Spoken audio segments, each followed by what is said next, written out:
Nobody? Are we done? Did that do it? I think they're still astonished. I want to say thank you for that presentation, Elvin. You gave me a little bit of chills there, the way you wrapped all that together. Here we go. Appreciate that, my brother. Appreciate that. Shalom, Most High and Coast Bless. Shalom. I had a question because I came kind of at the tail end of it, right? So basically, what you're saying is, in regards to the title, salvation according to the Bible, salvation is for Israel or Judah or Jerusalem. Salvation is actually Christ, and Christ was for everyone. Oh, okay. All praises.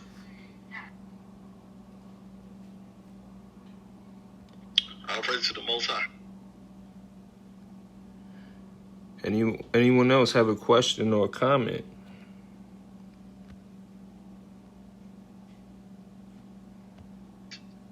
Y'all hear me? Yeah, go ahead, Bobby. What's up, my brother? I got a question. Yes. Did Jesus already come back? Yes, sir. According to Matthew 16, 27 and 28, his return with the kingdom was going to be in the same lifetime, the life period that the disciples lived, and in the same time when Jerusalem was being destroyed. Does everybody in this room understand that and come to grips with that? Or even though he just showed you that, you still just like, no.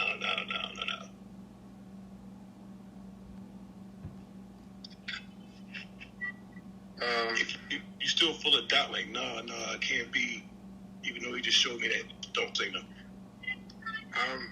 I'm just saying, personally, I don't know, man.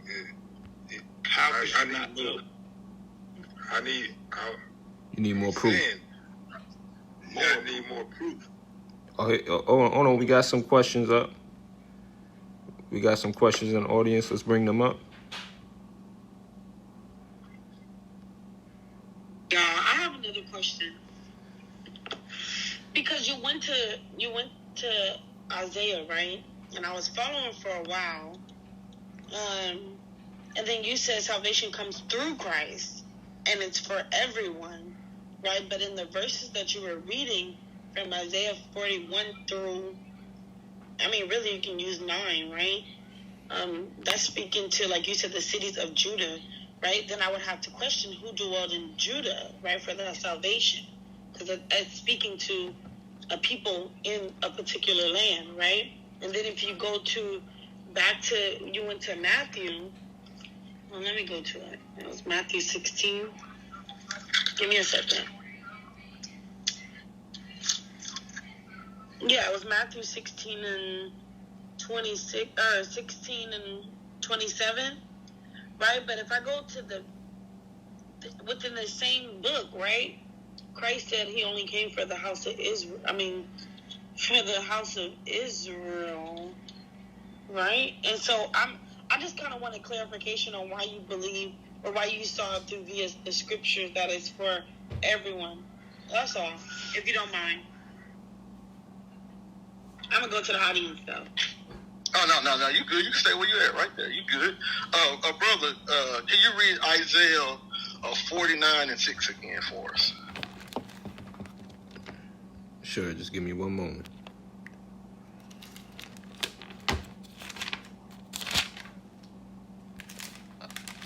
Isaiah 49 and 6. He says, "It is too small a thing that you should be my servant, to raise up the tribes of Jacob, and to restore the preserved ones of Israel. I will also make you a light of the nations, so that my salvation may reach to the end of the earth." So, according to Isaiah 49, that raising the tribes of Israel was going to be a small thing for the Messiah to do. he had bigger works. He had to actually bring in the Gentiles also and put them all together so they all could experience the same salvation. In other words, he's resetting what happened in the garden, pretty much with Adam representing mankind, lost that salvation of the tree of life. And now he's trying to give mankind it back. So he's taking it from a particular bloodline and giving it to everybody else again. But just to show that again, brother, can you read Luke 2, verse 25 through 30? Sure, just give me 1 second here. Luke 2, verse 25 to 30. And behold, there was a man in Jerusalem whose name was Simeon, and this man was righteous and devout, looking for consolation of Israel, and the Holy Spirit was upon him. And it had been revealed to him by the Holy Spirit that he would not see death before he had seen the Lord Christ. And he came in the Spirit into the temple. And when the parents brought in the child Jesus to carry out for him the custom of the law, then he took him into his arms and blessed God and said, Now, Lord, thou dost let thy bondservant depart in peace, according to thy word. For my eyes have seen thy salvation. Can you read the next one? Oh. Yeah. Which thou hast prepared in the presence of all peoples, a light of revelation to the Gentiles, and the glory of thy people Israel. So, you have it right there again. He actually was quoting Isaiah 49 and saying that this Messiah is actually the Father's salvation. And that salvation had been born. He was holding the salvation right there. He said, this is going to be the salvation. There's going to be a glory to Israel as well as a light to the Gentiles. So that's how Christ was for everybody. That salvation is for everybody. And I just want to add, if I may, because sometimes there's a misconception because we know at times Israel was referred to as Gentiles. But it would be redundant to say glory to the people Israel and yet say be the light to the Gentiles. That wouldn't make sense in that context. So we would know for sure that it wasn't referring to Israel, the northern kingdom, or anything like that. It would have to be other nations. I got a That's question. right. And plus, it's my bad. So, just a question, because I was kind of curious again. So, the Northern Kingdom, right, the brother brought out, right, and it just brought me to something. So, if I get kicked out of something, right, say I'm in a club, and I'm in this club, RPK University, right, I'm a part of it. So, I'm an RPK member.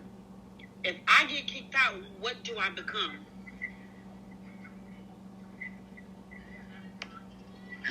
You're the same person that you are. You're just no longer part of the family. Well, you're no longer part of the group. Right. So I'm no longer a member. Then I just become another person. I become just one of the other people. I'm no longer a part of the group. So when we're speaking about the Northern Kingdom, I guess my question is, if they're no longer a part of Israel and they got kicked out, right? Or, what did they become? They became like the other people, regular Gentiles, right? That's No. question. Okay, now Christ referred to the house of. In fact, my brother, can you read Jeremiah 31, verse 31 and 32 real fast for me? Jeremiah what?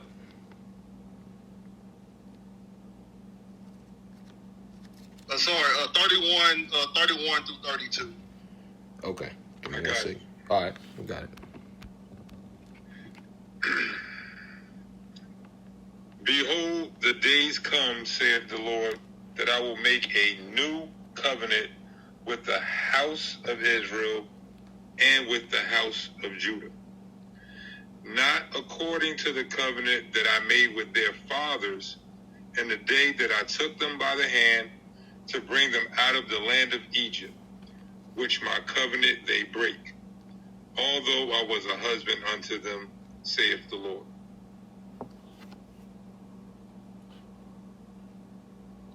But this shall be the covenant that I will make with the house of Israel after those days, saith the Lord. I will put my law in their inward parts and write in their hearts, and will be their God, and they shall be my people. Okay, so according to Jeremiah 31, in verse 31, 32, Jeremiah separated the house of Israel from the house of Judah. The ones that got kicked out was the house of Israel, not the house of Judah. So can you read Matthew, what is it? Is it, 15:24? Hold on, let me see if that is. Let me see if that's it.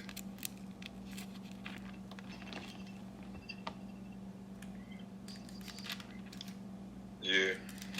Yeah, is it Matthew 15? Yeah, 15:24. Matthew 15:24. Mm-hmm. But he answered and said, I am not sent but unto the lost sheep of the house of Israel. So, Christ called those that was out of covenant house of Israel, which is the same title that they had throughout the Old Testament. So they called house of Israel, house of Israel. No matter if they was out of covenant or not, they was still house of Israel. They was out of covenant in Jeremiah 31 through 34. They was out of covenant then, but he still said a new covenant is coming with the house of Judah and the house of Israel. And then he goes and tells what the covenant is with the house of Israel. So when Christ came, he came to get those out of covenant, the lost sheep of the house of Israel, which was the northern kingdom. So he didn't refer to them as Gentiles. He referred to them as the house of Israel.